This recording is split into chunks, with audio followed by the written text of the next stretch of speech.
দাম্পত্য জীবনের সুখের একটাই সিক্রেট আছে, সেটা কি? যেই ঘরে স্বামী তার স্ত্রীর কথা মতো চলে সেখানে কোনো অশান্তি নেই। শান্তির মূল মন্ত্র হলো স্ত্রীর কথা মতো চলা, ব্যাস, দ্যাটস ইট। এখানে এসে পণ্ডিতি চলবে না, যুক্তি ভুক্তি দিয়ে চলবে না, সব জায়গায় যুক্তি চলে না। এখানে এসে একটু বেকুব সাজা, বোকাশোকা সাজা, সারা জগতে পণ্ডিত আপনি, কিন্তু এখানে এসে আপনি বোকা সাজলেন, বউ ঝাড়ি দিবে, ফেল ফেল করে চায় থাকবেন, বলবে বেকুব মানুষ, কিচ্ছু বুঝো না আপনি। হ্যাঁ তাই তো, এটা হলো আপনার শান্তির মূল মন্ত্র। আজ যদি বলে এই বেকুব কারে বললা তুমি, শত শত লোক চালাই আমি, তাইলে ধরা খাইছেন, তাইলে আপনার কপালে দুঃখ আছে, সব জায়গায় পণ্ডিতি করতে নেই।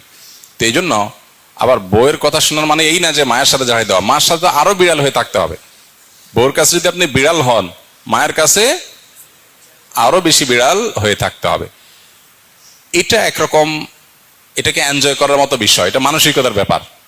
আপনি যে আগে থেকে নিয়তই করে নেন